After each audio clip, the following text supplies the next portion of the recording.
welcome to our first ever AI and HR and future chat. I have to come up with a name for the series. I don't know if it's that, but I haven't done so yet. But I'm super happy to have you here, Steve, as our first guest to chat about AI councils and your experience with them and what they can mean for organizations. But before I do that, why don't you take a minute to introduce yourself and talk about your background? Cool, great, Neil. Thanks for having me here. I'm excited to be a part of this, and look forward to some great discussion. So, I'm Steve Thomas. I'm an HR executive who has worked in a variety of industries and size companies, mostly knowledge worker businesses, life sciences, technology. I've served as HR partners, driving business strategy with executives side by side. I've served as chief human resources officer. And I spent the last year in a large enterprise in a brand new role driving digital strategy. So looking at software as a service, looking at AI, looking at analytics, how we approach that combined thing and to drive value and impact in the organization. Yeah, that's awesome. One of the things that really jumped out at me when we talked for the first time was this idea of organizations building cross-departmental teams and also maybe roles like the one that you had jumped into to grapple with this new era of AI. I'm putting kind of a general moniker on it, which is AI Council. There might be different ways that people talk about it, but Yeah. I'd love to just like wade into that a little bit. Why do you think your organization decided that it's something they needed to do versus other options on the table? And maybe what are those other options? And maybe like what are some of the lessons that you learned at a high level that worked and didn't work, or need some refinement as we kind of learn more about AI? Sure. And then we'll just kind of go from there.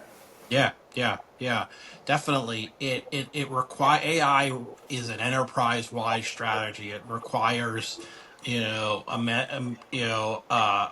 stake in the ground from your CEO. This is not something that an IT team can just go and play around with and expect to get value for the organization, or HR or finance or operations. It's got to come down from the CEO saying, this is how we're going to approach AI in our business. This is how it's going to drive value for our customers and for our other shareholders.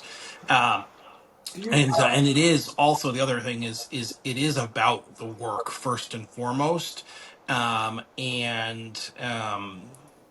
the interconnectedness of organizations. When you think about how work gets done in an organization, talent, processes, management, authority levels, all these things come into play together, and you realize, it takes a village to get things done in a big company, and so that's another part why so much of it is these AI councils come in to help provide some streamlined oversight and support, not just oversight. Oversight kind of is a negative connotation, but really the support to make good decisions, to make sure that we're following regulations and that we're driving value in, oftentimes in a resource limited environment.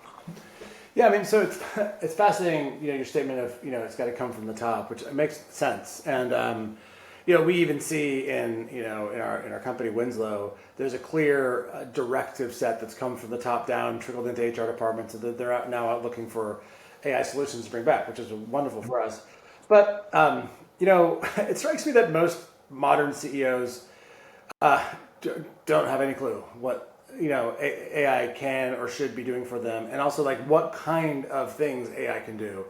Yeah. As an example, one of my favorite people that talks about AI in the future is Aaron Levy, who's the CEO of Box, and he makes a really good point about saying people are sort of stuck between grappling with AI as a productivity tool and grappling with AI as an acceleration tool, so the business can take Yep. more things than it can do before.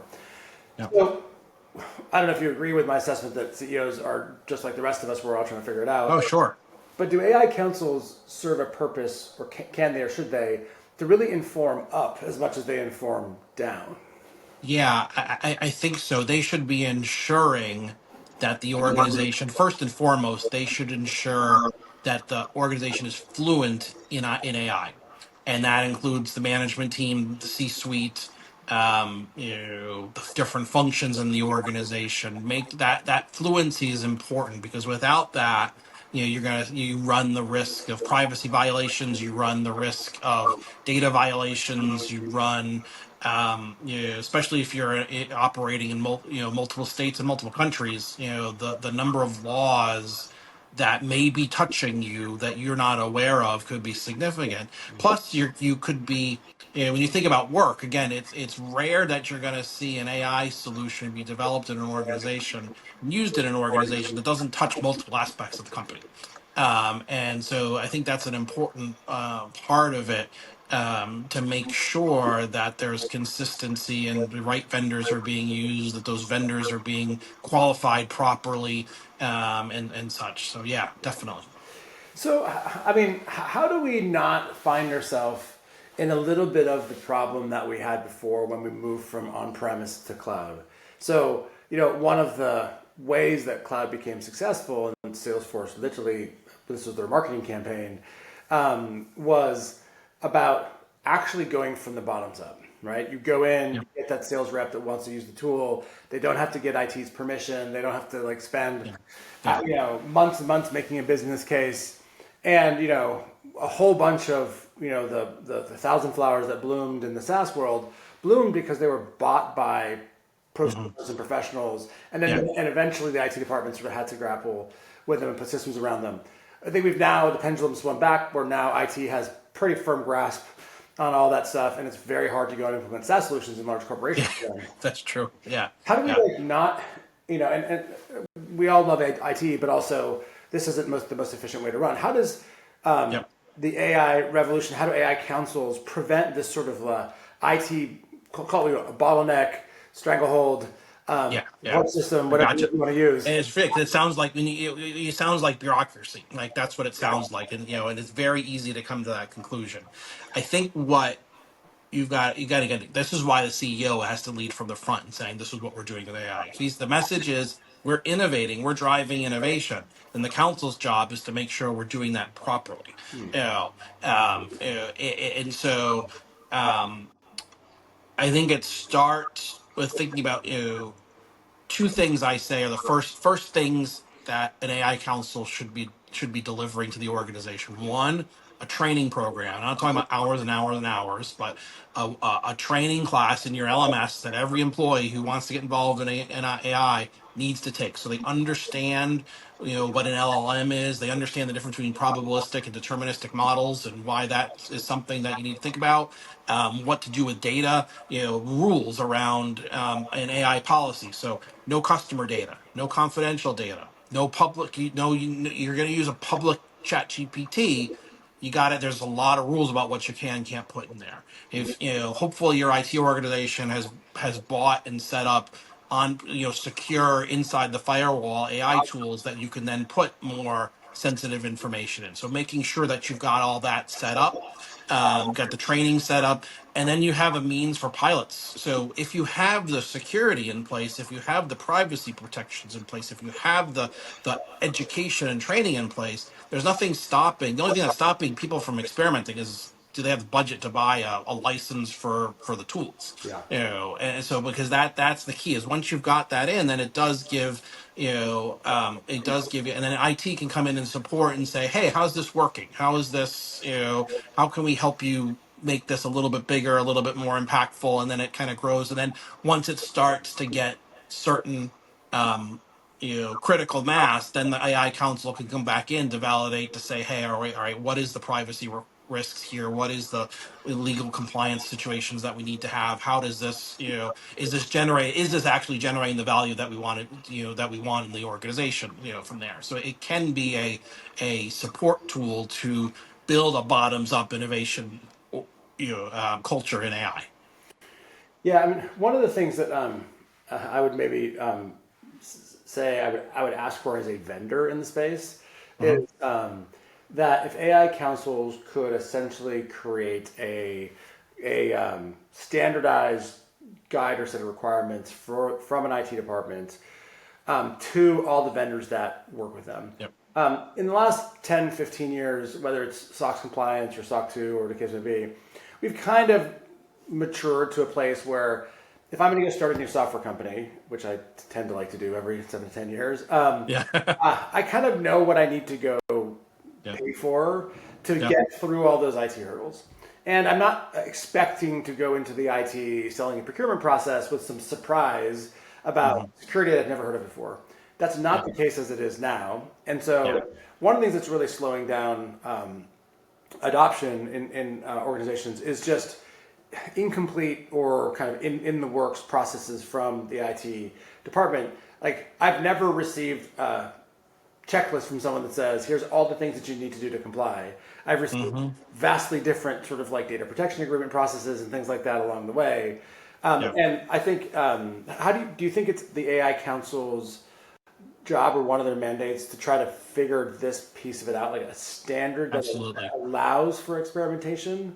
Absolutely. I think it's you've got to help the business because what happens if the AI council doesn't help the business understand what they need to do to evaluate a vendor, then then you're gonna have, especially in larger enterprises, you're gonna have guerrilla AI programs going on and shadow AI stuff going on. The risk is real if the AI council has to be seen as a partner to whoever in the organization has a legitimate opportunity to use AI to generate value, regardless of what that value is, and it helps them understand because there's going to be ideas that come up that are just like, you know what, you can't do that in that part of the world. So I'm sorry, like figure something else out. But there's going to be times where you're going to want to, um, you're going to want to move fast, and the AI council has to be able to support that. So, how obviously there's the very like tactical. You're bringing a new piece of software into your environment. You're Hmm. exposing it to your company, corporate customer data. You got to know, like, it's 2 a.m. You got to know where your kids are, kind of thing. Like, Yeah. but there's a flip side of this, which is you got an organization that needs to be upskilled. Like you said, they've got to learn what an LLM is. They got to learn what probabilistic versus deterministic is, so they understand the data they might be getting back might be slightly inaccurate sometimes, and how to deal with that. How does the AI Council fit into this upskilling process? Like, should they?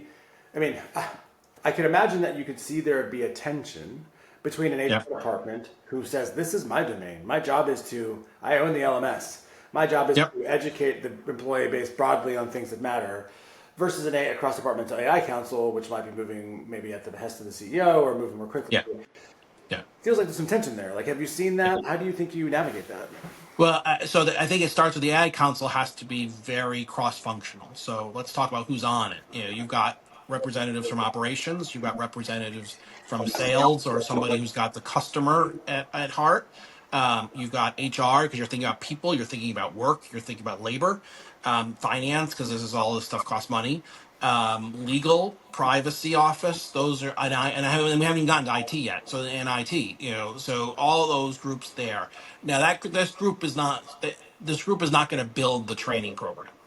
But what they're going to do is they're going to say, okay, director of learning and development, someone from the general counsel's office and someone from IT or the AI COE within IT.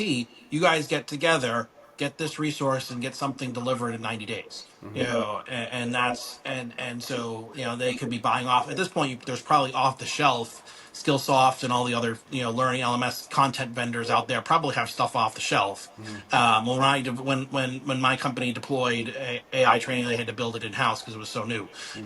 So I'm guessing that the training providers have caught up at this point. So Fascinating. So, I mean, time frame and pacing is an interesting question, right? So, whenever I hear cross departmental enterprise, groups, I just inevitably hear slow. Not like yep, molasses, just slower than if an individual department that had a OKR for the quarter, would yep, have to do something.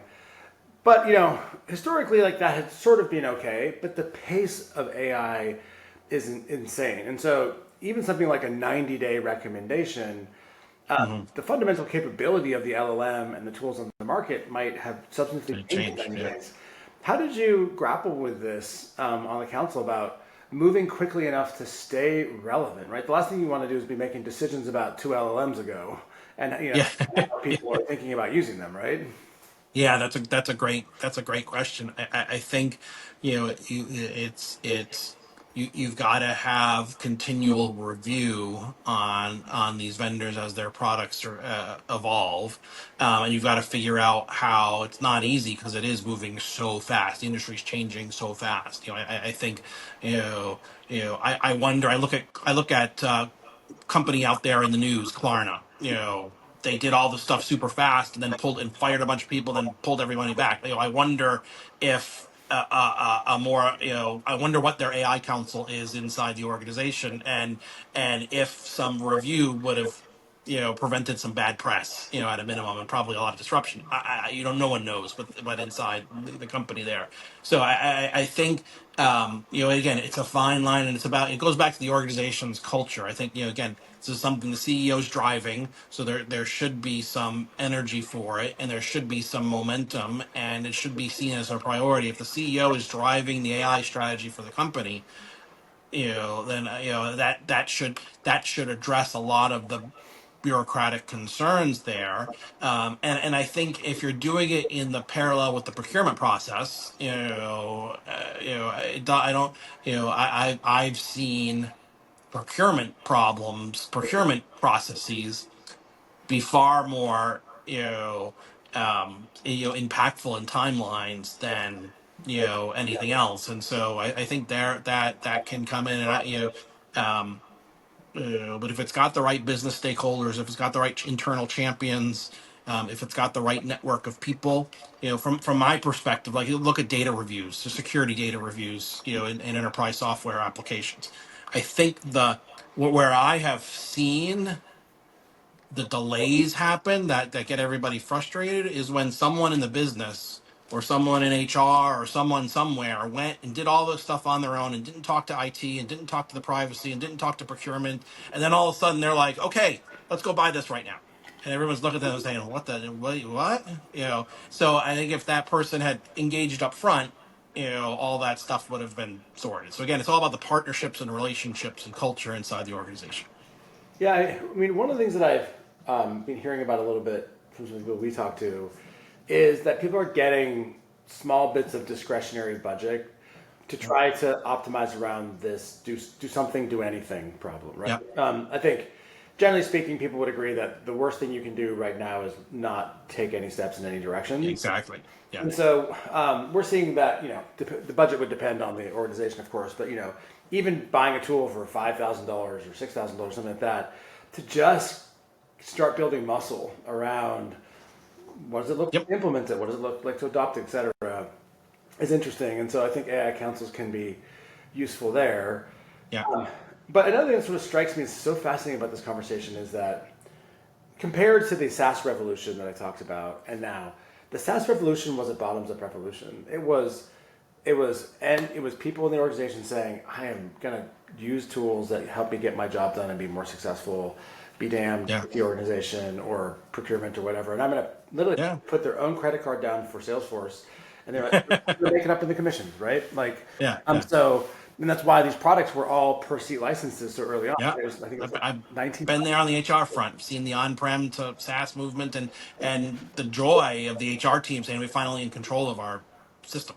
Totally. Yeah. So, but what's so funny and interesting to me about this is that AI feels like it's a top-down activity right now. It feels that feels counterintuitive. I mean, is it? I'm just asking you to speculate. Like, do you think Yeah. it's that many CEOs, obviously, like the Shopify CEO and some of the CEOs have sort of like done this like very kind of like proselytic kind of stuff. They have so much access to broad view data, futures, etc. They're maybe seeing a landscape, a playing field out there that the average employee isn't yet. That they are equipped this time around to sort of be the one leading the charge, or is it that the sort of like employees are clamoring for these tools and there's just no avenue or path to go and use them? Like, it feels odd. It feels like the employees should be carrying the pitchforks to the CEO and being like, "I want my job to be easier. Yeah. Can I use Yeah. this stuff?" And it's not happening that way. Yeah. It's interesting because I think there's a lot. So there's probably no one answer, and I think in every company is going to have a different, slightly different mix of all those things that you're talking about, kind of going on. Um, I've seen situations where I did a you know GPT pilot in HR, and I had some people who were like all over it and like, oh my god, this is like saving me time here and there and there and here, and then I have other people who just wouldn't touch it, and so like I don't have the time, and these are and we picked innovative people to do this pilot, and so it's not like they were afraid of it, they're so busy. So I think that's a part of it. I think at the bottoms up layers, there's people who are jumping on it and going 100 miles an hour, and there's people who are just who aren't. I think and I think the tools are there, and this is the good thing about these tools is it's really cheap. You mentioned $5,000. You can spend less than that, and get going on this stuff. So there's not the barrier to entry financially is small, and so I think that's people may not understand that too. Um, I think from a top down, I think we are in such a rat race. There's so much hype. There's so much, you got management consulting firms who are telling CEOs you're going to get fired if you don't do this stuff. You've got private equity companies who are in a very cash, restrained environment right now for the financial markets. They're trying to figure out what to do. I think there's a lot of people are looking at Nvidia and their stock and they're like, oh my god, this must be something because look at how this company is performing. I think there's people are still there's don't get me wrong, there's a ton of value out there, but the real transformative, groundbreaking, like moving from no typewriters to the PC. Yeah. I don't think that's there yet. I don't think it's here yet. And so, but it's so democratized that it could be. It's just as likely to be two guys in a garage who make the big breakthrough with the like killer app as it is a $1 trillion software company Yeah. Yeah. right now. So I think everyone's scrambling really fast. They're going to make mistakes, they're going to trip and fall, but that's, I think, not horrible though. So Yeah, I wonder if one of the things that CEOs are seeing is that, I just put up this piece called "The Great Collapsing," which is that all these, all the jobs adjacent to you are sort of like collapsing into each other. So, a UI Mhm. designer is now taking on some of the engineering prototyping work. An SEO content writer is now actually doing the analytics around SEO, which they used to not do. They just wrote content.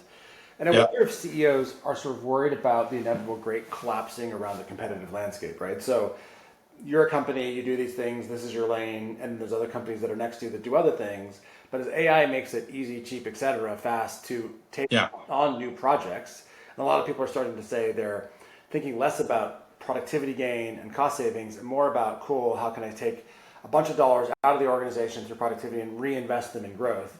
That now CEOs are worried about, they've got a whole bunch of new competitors that they Right. thought were adjacent to them and would probably not enter their space because it's too expensive to do Right. that, who Right. I might. And so maybe Might. Yeah. this is what's an interesting thing driving Yeah. this is this view that in 10 years the players on the field look very different and the people you compete with now might not be the people you compete with in 10 years. Yep. That's exactly right. In service businesses, I come where I've worked in a lot of different professional services firms, in different industries. No question, if you're a CEO of any kind of professional services firm, whether it's in technology, management, consulting, whether it's in life sciences, if you're doing any kind of outsourcing, you know, you have to be thinking about what might AI do to the decisions that a company does make around outsourcing. Yeah. Because I would look at that if I'm a CEO of a large insurance company and we outsource all our administrative work to pick a big management consulting company, Yeah. like why shouldn't I experiment and see can AI do that cheaper than the outsourcing company do it? And I think the barriers to entry for an AI company to look at that is significant. So I think, or it's not significant. It's very easy for I think that threat to be found. Um, so I think that the risks, you're going to see new competitors, you're going to see new opportunities, as well. So you're spot on. The market's, business climate's changing very fast. Cool. All right. Well, so to maybe like pull it back to AI councils in a way of sort of like Yeah. popping up. You are at a new organization. You're tasked with creating an AI council and doing great work in the first 90 days.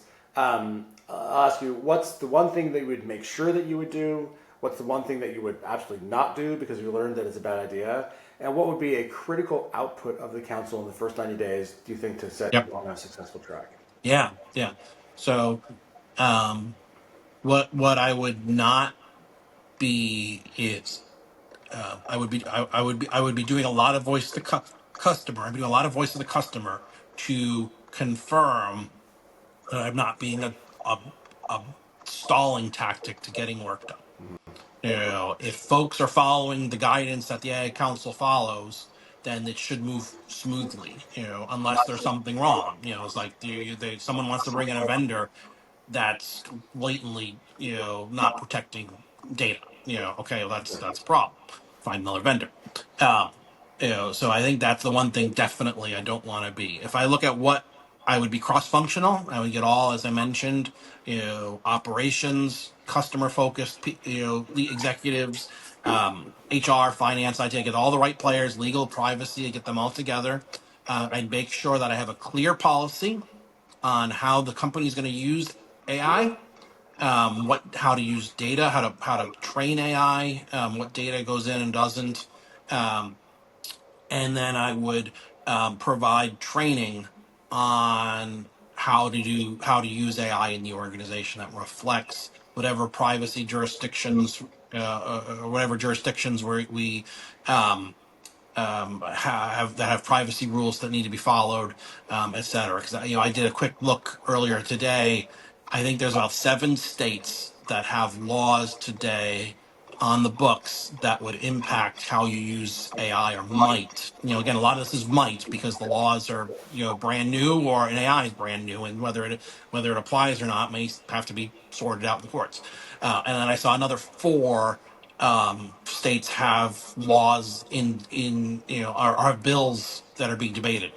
So if you're operating in 50 states, you might have, by next year this time, you might have 12 different state laws that you need to comply with. So you've got to be you got to be on top of that.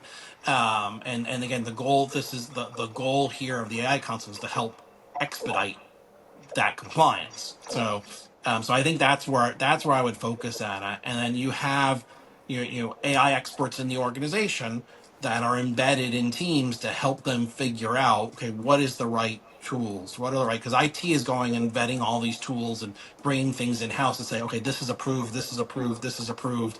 So hopefully you've got these tools that are ready to go to help bring value. Yeah. That's smart. I hadn't even thought about the existing and coming, bills and regulations. And so, I mean, I know from the HR perspective, half the job is just trying to keep up with what's changing at the Yep. state and even Right. now. So Right. another dimension of complexity is coming. Amazing. Well, great. I mean, I think this was a really awesome primer on AI councils. If I was starting one, I would have been very happy to listen to the last 20 minutes. Maybe it'll put the fear of of moving fast in people's view, which I think that probably the big takeaway across the board right now is just like keep moving. We're all kind of in it together. We're all learning, but this is great. Thank you. I mean, any final thoughts before we wrap? Yeah, no, I think this is great. I think the big thing is helping your organization experiment in a smart, responsible way. That's what this is all about. Like, it's because you have to be in. You have to be in this to thrive and to be successful moving forward. There's no question about that. So it's just doing it in a smart and responsible way. Great. All right. Well, with that said, I'll say thanks for joining, Steve. Appreciate it. It's always a pleasure. Thank you for having me. Love It's it. great. I had a good time. Yeah. Awesome.